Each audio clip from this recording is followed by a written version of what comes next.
Sir कौन कहे आज जो कार्यक्रम होता आज ये वर्षर वनाग्नि दमन यहाँ सचेतनता शिविर आयोजन कराई आम स्थानीय विधायक महोदय मुख्य आकर्षण थे सहित आम विभिन्न विभाग आसवा अधिकारी मैंने सामिल होते आमर एठिकार जो मैंने छात्र छात्री आमर VSS विभिन्न VSS सब सदस्यगण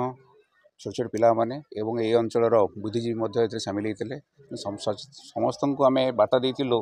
कि केमती जंगल को निआ दारू रक्षा करवा केमती समस्ते सचेतन हेले बेलू बेल ये जंगल निआ जो प्रकार व्यापुची जंगल जो निआ होची सेटा कमिज आ सहित परिवेश आम वन्यजंतु सुरक्षित रे। धन्यवाद। कौन कहे आज क्यों कार्यक्रम जोग जय जगन्नाथ जय श्री राम। वन बंचले जन बंचियो से उद्देश्य जंगल विभाग तरफ सचेतन कार्यक्रम होता तेणु मत अतिथि भाव डक जाता तेणु आज पहुँचती टे विलंबर देखु जो पल्यूसन बढ़ी रोकने जंगल आवश्यकता अच्छी वर्षार कमी अच्छी जंगल जो पर्यंत बढ़ ना से पर्यंत समाज मानव जीवन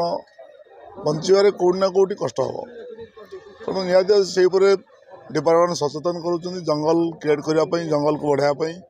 माँ गछटे लगापी यही कार्यक्रम में धन्यवाद देवी आज बनवा समस्त अधिकारी महोदय को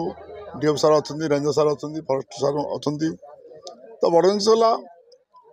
जोटी समाज जनता सचेतन हो पार ना से समाज में कौटी ना क्षति हो कृषक रो या जंगल जमी रो या जल रो तेणु आम सचेतन ये कार्यक्रम कराइला आशा करुचु जो वन विभाग जो कर्मचारी तार सदस्य मैंने अच्छा एसएच ग्रुप माँ मैंने अच्छा स्टूडेंट्स मैंने अच्छा से सचेतन कार्यक्रम सामिल करी वन गढ़ा माँ गछटे लगेगा परिवेश सुरक्षा करवा से उद्देश्य ये मंच आज तैयारी होता। धन्यवाद समस्त को समस्त जोग देते। जय हिंद जय जगन्नाथ भारत माता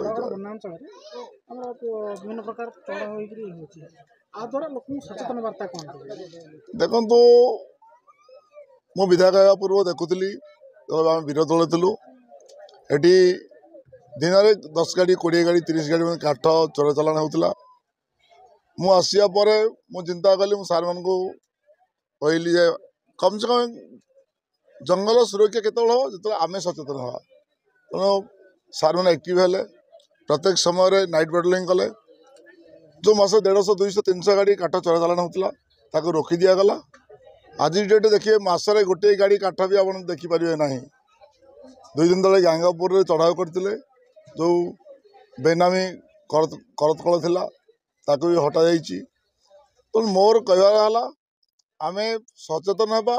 चोरा काठ बेपार को बंद करवा गछ लगेगा समाज को ये बार्ता देवा जे आपण मैंने गछटे लगतु वन को सुरक्षा रखु